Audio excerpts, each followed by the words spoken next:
Hello and welcome to the Xenogenesis podcast. In this episode, episode 60, we're covering chapters 5 and 6 from Part 2 Exile of Book 3 Imago of the Xenogenesis trilogy by Octavia E. Butler.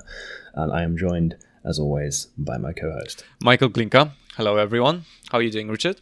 I'm good, thank you, Michael. It's been a bit of an interesting week. I've been moving countries, but other than that, I'm good. Honestly, I admire you. You literally just jump in straight in recordings after moving, what was like a few days ago? It's about a week now, Yeah. so still needs some improvement to the sound treatment of the space, but other than that, we're good. We'll manage. If you hear some cars passing by, it's unfortunate effect for the first recording, but I'm sure the next one it'll be better. We'll fix it. Yeah, absolutely. And also the magic of, software. We can always get rid of those noises. Anyway. Indeed.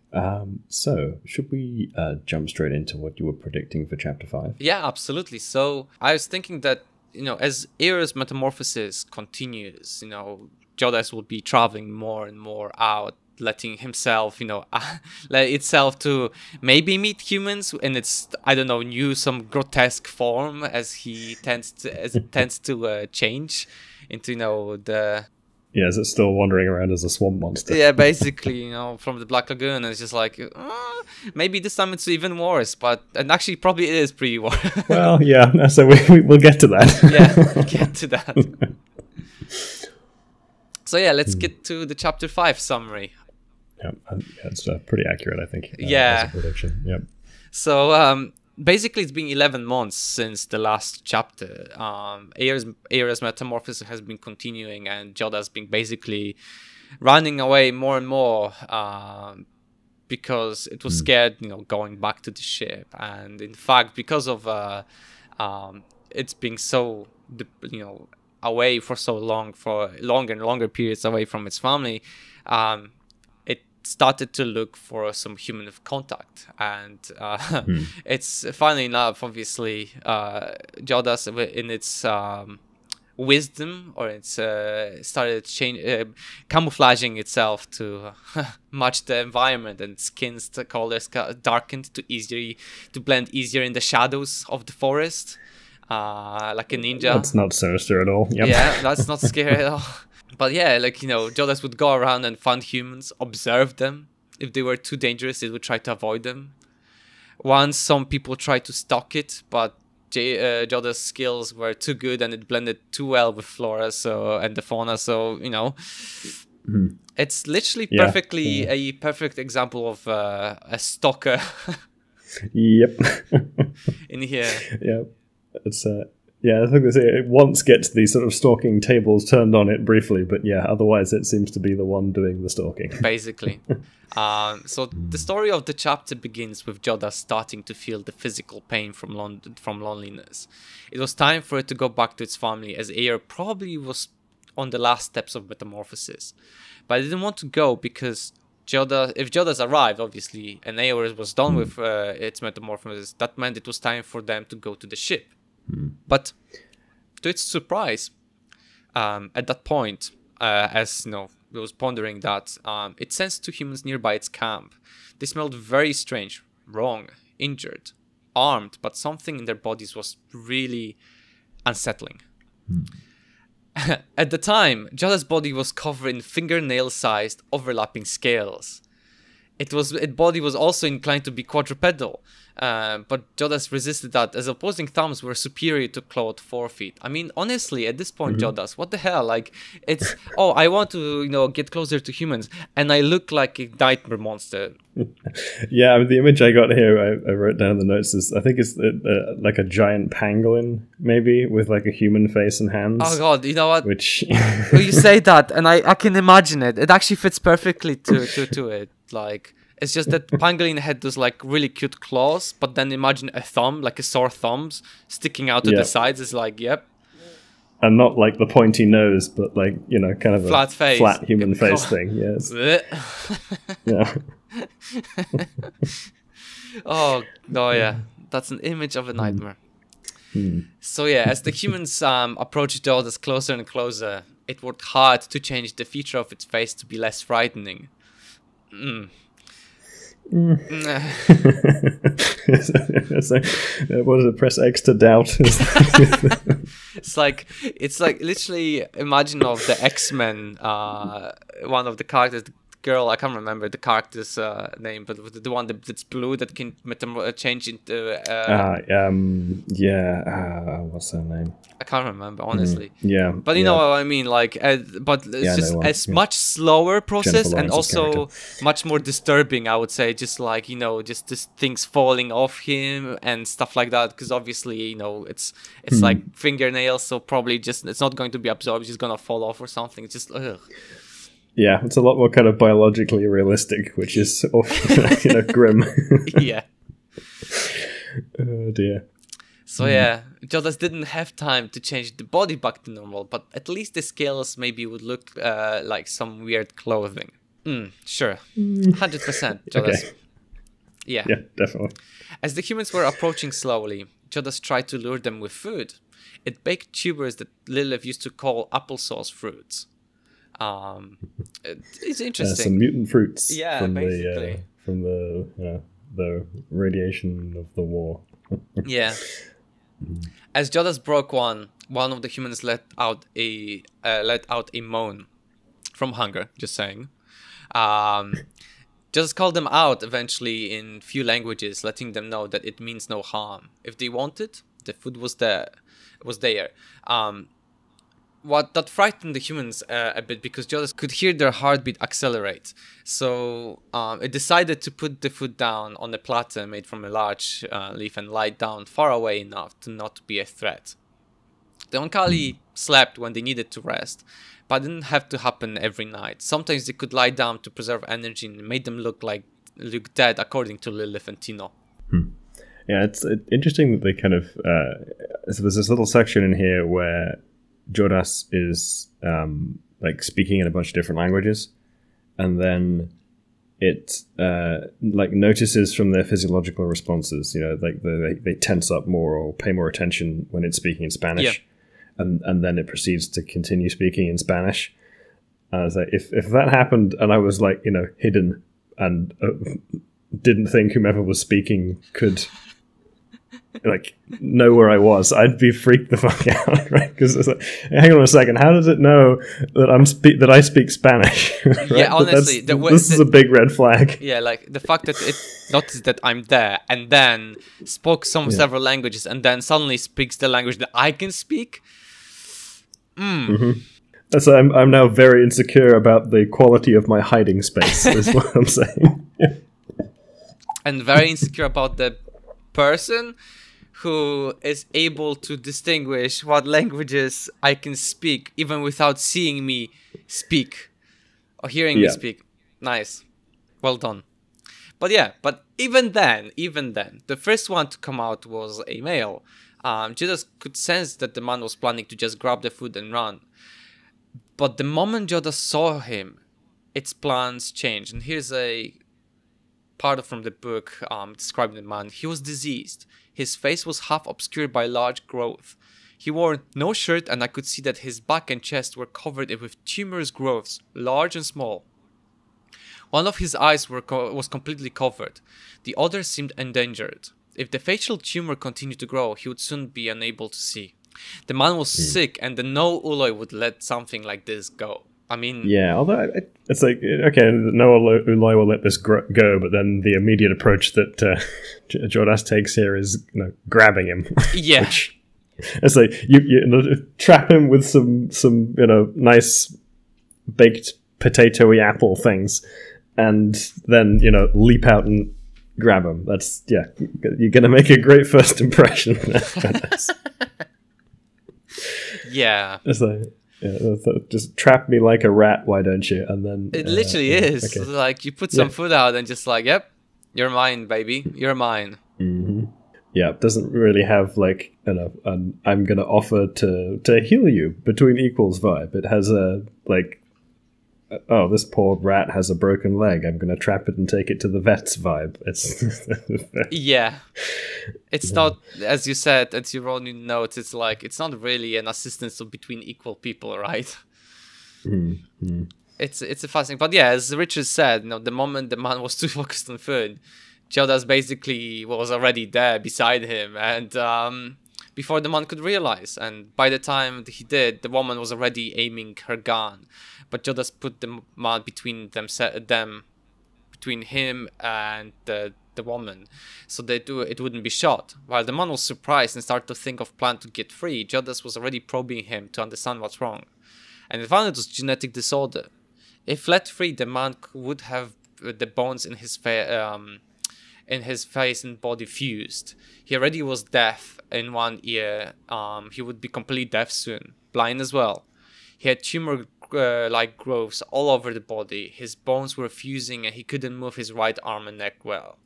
Eventually the man would die very quickly. But even without continued tumor growth, he would die in just a few decades. He was genetically programmed to use himself up obscenely quickly. Yeah, it's a bit of an odd condition. Seems like maybe some unspecified form of head and neck cancer, but it's got like skin and bone. I feel like it's more of like accelerated tissue growth, like having not even maybe bone, but I would say probably like mesenchymal, like fibroblast cells, laying down extracellular matrix, and basically that causing eventually calcification of on the neck, and then the growths could be potentially just the cells growing and laying down the matrix for more cells to grow on, type of thing. Okay, yeah, good. But yeah, it's quite weird because it affects basically, it's just the growth that's indicating causing the issue, right? It's hard to tell. Yeah, it's a weird one. I don't think it fits cleanly into any like straightforward cancer diagnosis of the sort that we'd potentially encounter in normal human physiology. Yeah, it'll be interesting. Maybe there is a condition like that, but maybe, yeah. Be interesting to. I don't know. Neither of us are MDs. We'd have to consult. Yeah, we have to consult. Don't take our advice on anything because we have no clue what we're talking about, unless it's about specifically parts of science that we are specialists about. Yeah. And even then, don't listen to us. But yes, how was it possible that there was a human out there with such a condition? All of the humans were examined by the Ooloi and treated for any defects, slowing the aging and strengthening the body's resistance against diseases. It was a shock for Jodhas. So Jodhas spoke gently to the man, telling him that what will eventually happen to him and that it can help him, only if his friend doesn't shoot him.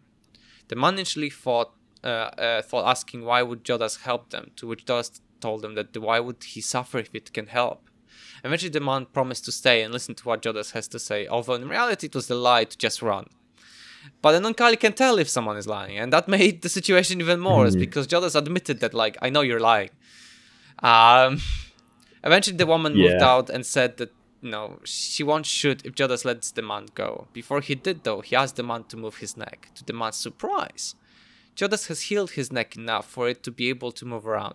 I honestly, at this point, am a bit confused with the speed of the regeneration that Jodhas is capable of doing. It's too fast. Yeah, it does seem a bit. There's definitely some liberties taken with timescales on certain of these points, especially the stuff involving bones. Yeah, because I genuinely when the man had lost his leg and Jodhas basically made it to disintegrate and detach and then regrow within a month. Like a bone fusion, when you break your bone, takes around 4 to 6 weeks. A growth of the bone. I can kind of, the month-long time span, if there's some, accelerated process going on, I can almost buy. But the one where it's he's grabbed this guy and then he's managed to defuse a bit of bone in his neck within, moments of having grabbed him, that seems like a more implausible timeline to me than the month-long leg regrowth.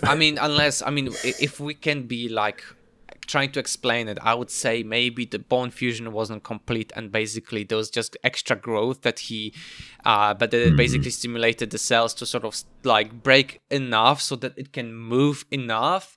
It wasn't perfect, but I don't know. Yeah, I suppose we can get to it's close enough that we can probably hand wave it away without bothering too much. I would say that probably is reasonably enough that maybe the condition wasn't as bad yet, but yeah.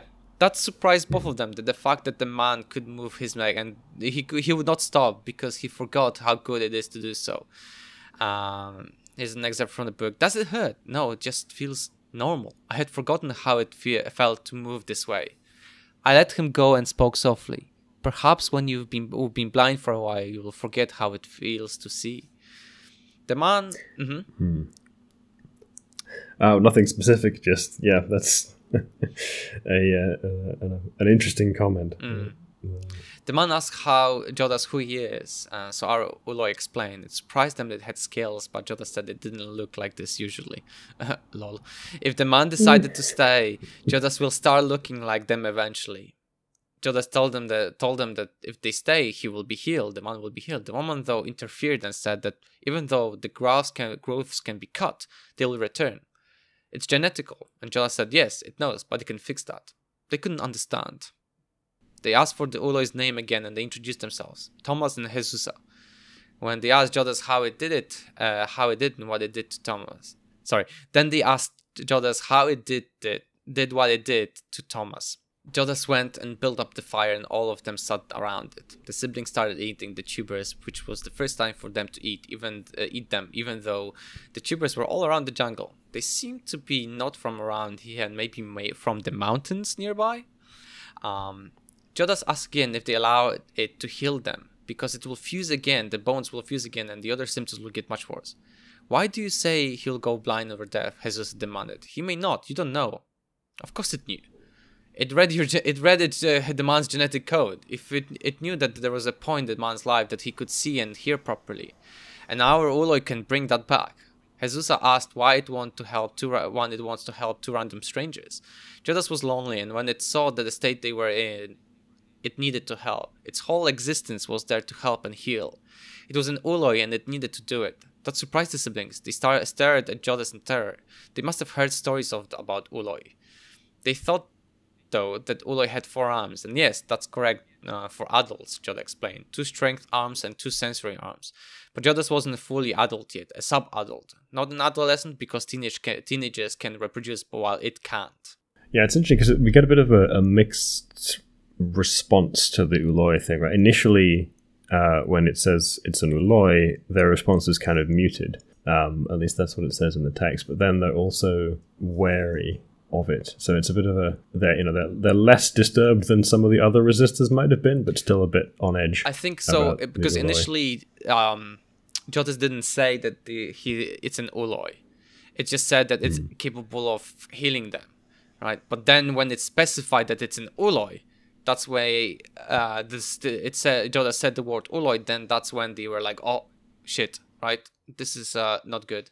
And I thought even after it said Ooloi, initially they were a bit... I remember the impression that Jodhas had was that they were less alarmed by it being an Ooloi than it might expect from other resistors. Yes. Even though they're like, oh wow, okay. But then it still wasn't as bad as the other humans, the resistors. And we have this sub-adult Ooloi concept where they kind of have very adolescent behavior and psychology, but not sexually mature yet. Right? Yeah, as we've said before, right? It doesn't quite map exactly, but it's. But then again, it's different species, I guess. So exactly. Yeah.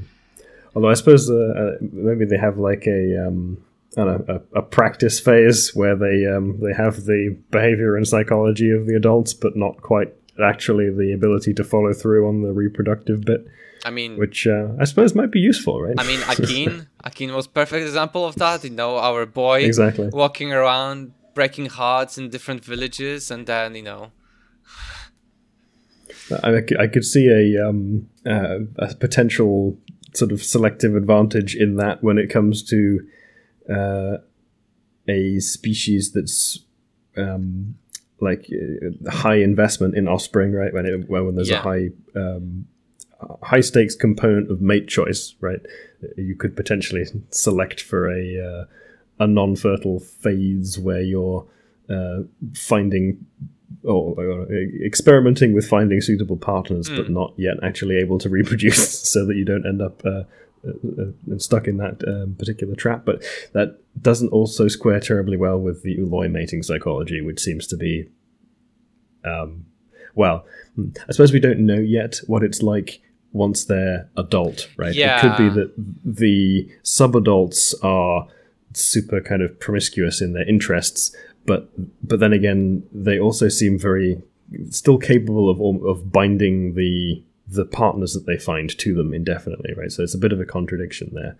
If it was sort of they're marking their like potential partners with the pheromones. Yeah, I suppose there's kind of a competitive element to that where they're because they're all, as you know, in the earliest chapters when like Jodhas spent some time with some humans, obviously other Ooloi were really unhappy to touch them for any longer period of time than necessary because they felt the repulsion type of thing.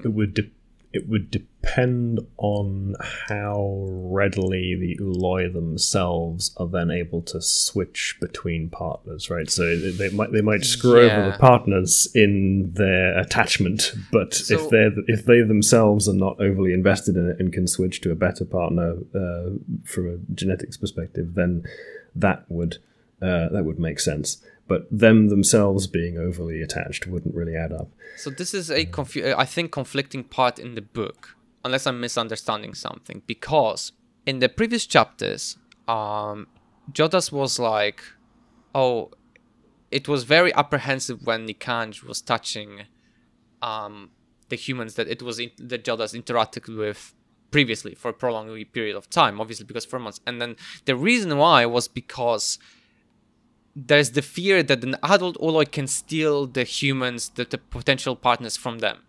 But we know that adult Ooloi, after they go during this, in the case of Nikanj, for example, Lilith obviously, and he already had, Nikanj already had a potential family. And then the moment it became an adult, it already made a family unit. So... And they stayed together, right? And the Ooloi don't change family units. So there's a conflicting information here. Yeah, so the sort of evolutionary psychology logic doesn't quite pan out. But yeah, it's... so I could see it working. So if from the Ooloi perspective, you're in the subadult phase and you have a kind of like promiscuous phase where you're trying to find potential partners, but there's competition with other Oolois in that same phase and potentially any unpaired adult Oolois, right? So it would be in your interest to make any partners that you have as prospective members of a reproductive unit repelled by others. Yes. But it would also make sense for you to be able to mate switch if you found a better prospect, right? So it's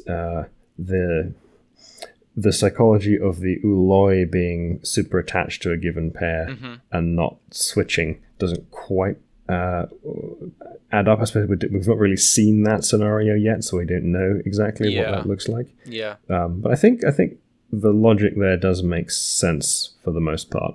And I think that adds up, actually. Yeah. I mean, you wouldn't need to be repelling the adult Ooloi too much if they're already, committed to a pair, but I suppose it depends. You wouldn't be able to know that, right? If you'd still want to repel any unpaired adult Ooloi. Yeah. So that, it works. Okay, maybe. Well, continuing on. So Jesusa was not sold about Jodhas. It could feel her apprehension, so it quickly changed the topic about showing them tomorrow morning how and where to find food around the area. It also asked if they sleep on the bare ground or will they make pallets for themselves. It seems that the man can't see well, barely actually in fact, and it was already dark, so Jodhas asked them for the machete to help them out. After a brief moment, the man handed the machete against Jesus's... she was not too pleased with that decision, I think. Jodhas went to work to make them some sleeping arrangement. Jesusa asked him why he didn't make bedding for itself after it came back, but Jodhas said it was useless. No bugs would bother it, not even the stinging ones. The chapter ends with... I quite one bit there was that Tomas was like, "Can you do that for me?" I'm totally with you there. Yeah, absolutely. Built-in bug repellent? Yes, please. Yes, exactly. The chapter ends with Jesusa and Tomas eventually falling asleep. Jodhas was craving for the touch, but it knew it couldn't force them. But eventually it needed to touch them to fix their genetic disorder, and that's where it all ends. Chapter 5 ends. But yeah, it's just a pretty crazy fact that, luck be it for Jodhas to meet two people who are to have such a genetic disorder and it wasn't fixed. Yeah, this is it's interesting that they've kind of fallen through the cracks, right, of the Oannkali attention, right? They've not found and fixed them. So how's that happened? Exactly. So yeah, let's get to chapter 6 prediction, I guess. Yes. Well, there was one thing that I think I remembered something I was going to mention, which was just that when Jodhas meets these two, it says that its appearance will change to be more like them. Yeah. As though this is reassuring. It's like, so you're greeted by the pangolin human hybrid, and then it says, "Don't worry, I'll look a lot more human in a few days." And it's like, great, yeah, okay, cool. I'll just slowly start moving backwards. No reason. I left something in my car and just basically book it as fast as you can. Yeah. Honestly, Jodhas literally needs to learn. Yeah, it's one of those, like, I can kind of, like, from inside Jodhas's perspective, I can kind of get how that might sound like, or seem like a reassuring thing to say, but also, you take the outside view and it's just very much not. Yeah. Absolutely. So yeah, let's get to chapter 6 prediction. So here it is, new companions, Tomas and Jesusa. But the question is, will they accept Jodhas' help or run away from him? And I honestly was really split on this, because I felt obviously Tomas was like, yeah, bloody hell, like, I can move my neck, please fix me. Whereas Jesusa was like, I don't like this. Quite rightly so. We should book it as soon as possible, right? And I felt that I wasn't sure, but I was inclined more that Tomas would convince Jesusa to stay with them, with Jodhas, and for the sake for them to being healed. Okay, yeah. So it kind of went the other way. Yeah, it went the other way this time. Yeah. So hey, a man can hope for our boy, but oh well. So yeah, let's get to chapter 6, I guess. So the chapter starts with them running away. Yeah. So Tomas didn't want to go, as I said, but Jesus eventually made him join her. Jodhas waited until it couldn't see them and then got up to follow them. Yeah. Oh boy. I just 10 out of 10 would stalk them again. It would stay away enough from them, but be close enough to learn about them. It would follow them most of the day, where there was whatever was driving the siblings to move. It was powerful enough to only stop them for a short period of time to rest. They had some metal hooks at some point to Jodhas found out they did some fishing with those. And while they were cooking, a discussion started. A brief comment there of the Jodhas found the smell of the fish cooking very unpleasant. Yeah. Which always brings me to like people warming up fish in like an office microwave. Oh yes. It's just like this felt like an insert of like someone who's had experience of people cooking fish in a public place. Octavia Butler's like a little like very passive aggressive note. Probably someone close to her be like, stop cooking those bloody fish. 3 o'clock in the morning.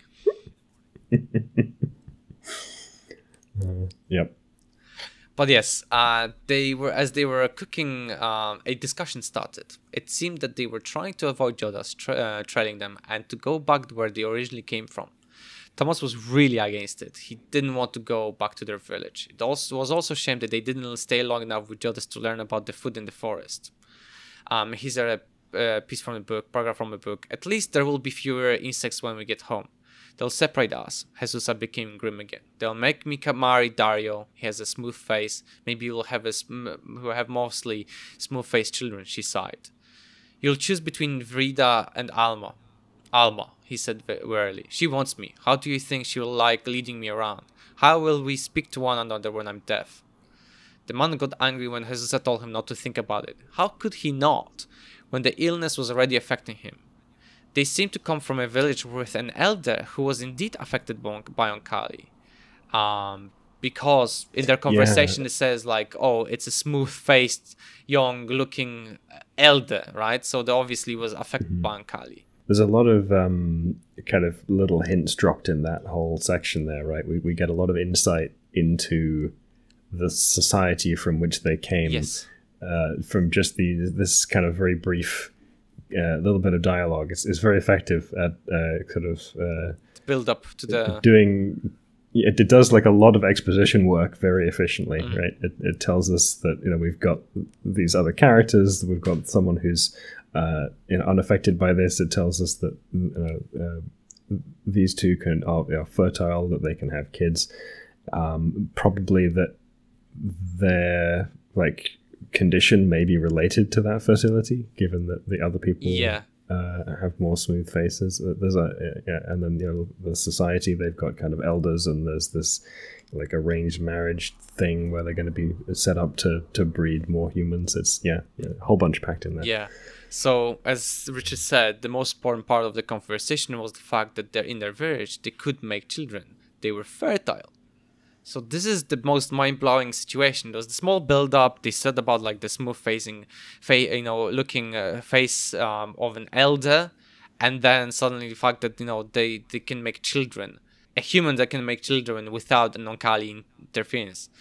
And it seems that there were humans basically hiding in the mountains, obviously where else, that were capable of having children. That made Jodhas almost come out to them. They were young, and it could mate with them. There was a human tribe creating life. It took all of its willpower not to get up and join them. Jodhas needed to play it right before it could take the next step. If it took the wrong one, the humans would be discovered. They would be either allowed to go to Mars or stay with the Oannkali, but not stay on Earth. The humans were told the choices, but they were not told why, and Jodhas needed to tell them. They're still withholding that information about what's going to happen to the Earth, right? The whole stripping, the long-term thing. Yeah, it's you can't stay on Earth because there will be no more habitable Earth by the time we're done with it, and it's interesting that they're still withholding that information. I mean, by the time the Mars is there, so like just. I feel the reason why they don't say it is because more humans that. Like the aggressive humans would want to leave, right? Or it will be either they want to leave or they would fight even more aggressively.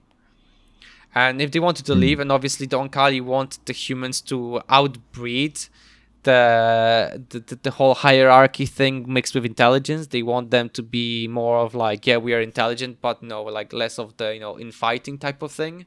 Although I got the impression that they weren't very hopeful for that whole angle. But maybe they think that more of the resistors would stay on Earth if they made that information public and not go off to Mars to breed, because they think that maybe they can eventually return to Earth and reclaim it. Yeah. But if it's going to be stripped clear, then there's no long-term prospect. But true. I don't know. Yeah, that's you're right. That there's a lot of thinking here that things could go many different ways, right? So. But yeah, it's another little bit of strategic withholding of information from the Oannkali that. Makes it difficult to trust them. Yeah. So Jesusa seemed to really care about her people, whereas Tomas seemed to want to die. I'm sorry for the sentence, but basically that was what the book said. It's just like pretty much. She really was she wanted to go back, and because she really cared. But Tomas was like, I just want to be done with this existence. No, so I think he's okay with the prospect of being healed, but he's not particularly keen on the prospect of going back to and suffer. yeah, to suffer and to make kids who will probably also have his genetic condition. And yeah, which, yeah, well, I can kind of see that. Yeah. So Jodhas knew that they wouldn't mate with him without knowing what they needed to choose. The chapter ends basically with Jodhas pondering how to approach it and explain everything. And that's it. That's the chapter 6. Mm-hmm. Yeah, so a bit of setup here for the next section probably. We've got some new characters. We've got some new information about what's going on with this little enclave of humans who've got honestly, some people who can reproduce. That blew my mind. The fact that there were some humans that managed to hide away in a village. Like it made a sort of like a village somewhere high in the mountains that the Oannkali even are not aware of. Yeah, I suppose it must show that they're not necessarily paying hugely close attention to every little detail. I mean, you would think they would. Like, you would think that they were, when they were like for the 200 something years on Earth, like cleaning up the radiation and stuff like that. They would like hoard up all the humans. But it seems that humans as they are, mountains are best friend hide places. I mean, that's where why governments build bunkers there, because I mean, honestly, if you want to hide anything or anyone, it's the place to go. The Oannkali do seem a little bit prone to overconfidence, right? Yes. That's I think perhaps one of their weaknesses in some regards. It's usually fairly warranted, right? Because they're normally in a position of considerable power and authority, so their confidence is usually met with success. But occasionally they manage to miss something.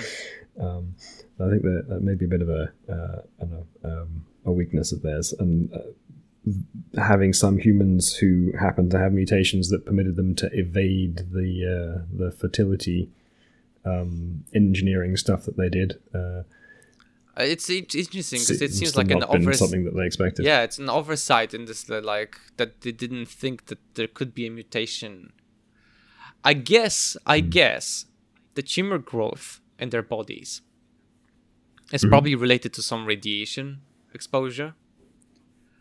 Could be. And I feel like maybe that random radiation affected the genome somehow, that it allowed to break the that fertility block. I mean, I'd assume whatever fertility block they put in place has a couple of levels of redundancy. You'd think that, but if the humans manage to, if there are humans that can make children, then that means that whatever it was, they did not do good enough job. Exactly, but yes, I suppose this is one of those kind of black swan events where they happen to get a couple of mutations that circumvented a couple of different things that the Oannkali put in place. Maybe is the it's a low probability outlier that just happened to be successful. Just happened to, yeah. Which is pretty common in biology, right? Because there's, it's very small. There's a lot of things going on, right? Yeah. So there's usually very low probability events happen eventually somewhere because there are so many cells and so many molecules and so on. So there's enough tries that very low probability stuff actually happens pretty regularly because it's happening a lot. True. Although with the whole probability and statistics, always be careful because you can interpret it in a really wrong way.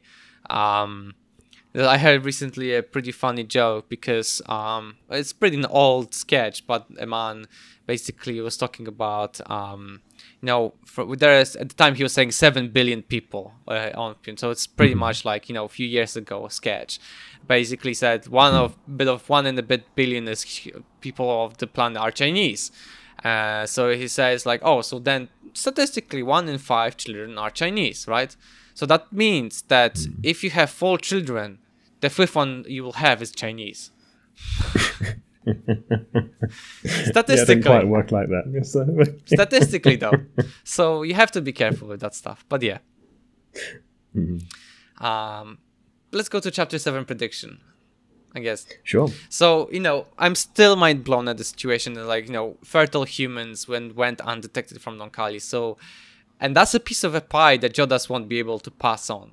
And there's a whole tribe full of fertile pies for Jodhas to pick on. So I feel like this is the next chapter is going to be that Jodhas will actually just come out and be like, guys, I'm sorry, but this is a serious situation. We need to have a talk, and which obviously is going to go well. But yeah, but I feel like this is a lifetime opportunity for Jodhas as well as for the humans, right? Because for Jodhas it will be like there's young people who have not been genetically modified who will die of normal aging, like age of 80, 70.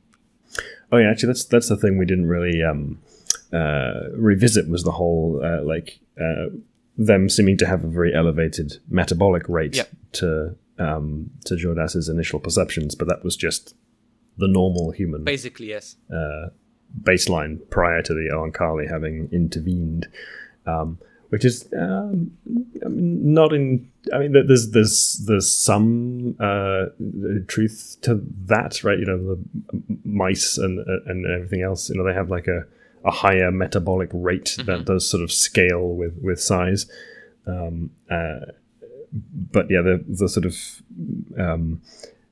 faster and slower metabolism being all there is to lifespan is not entirely the case. So there's a bit more to it than that. Yeah, they're definitely related. Yeah.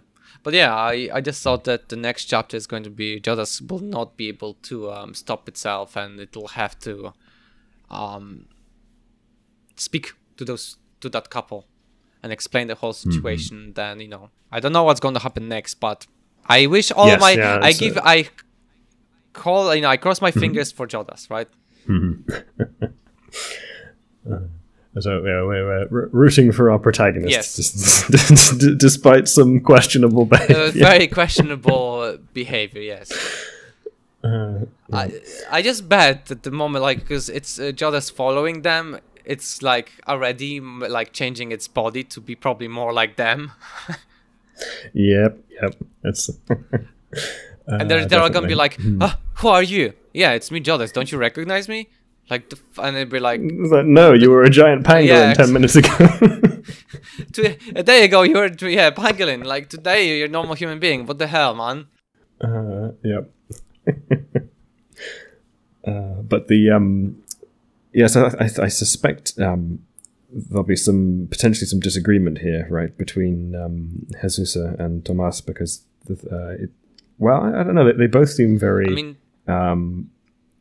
They want to protect the settlement and their people, but then also not too keen on actually being among the settlement and their people. Certainly Tomas, anyway. So yeah, that's a bit of a conundrum for them, given that they've now been discovered by the Oannkali. So I'm curious, because if it goes with Jodhas and let's say Jodhas takes them to his family, and then they'll be like, oh, and then Nikanj will be like, oh, this is good. We can't pass this. There are humans that are fertile. We need to quickly send them up to the Mars. Otherwise, the other Oannkali are going to be like, give me now. Yep, that's not going to go over well with the consensus. Yeah, but to be honest, I believe in my boy Nikanj. Although in his flaws, he's still a good man, good Ooloi, who protects his family, and it will do what it needs to be done. I mean, it is support Lilith so far, so I believe in it. Interesting. So do you think it will aid in the kind of concealment of this settlement? I mean, either concealment or moving. Not concealment. Definitely not concealment, because we all know that the planet is going to be stripped naked. It's definitely going to be like, oh, guys, you have a choice: Mars or planet, or Oannkali. But we know that you want to stay human, so off you go to Mars, right? Okay, so we think we'll sort of aid in trying to ship the settlement out to Mars. Yeah. And the other Oannkali will be like, Ree, how dare you, Ree? We wanted humans, Ree.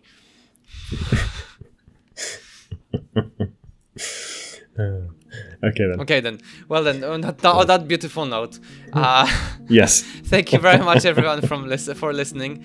We're Xenothesis. You can find all the places we upload our podcast on xenothesis.com. I was Michael Glinka.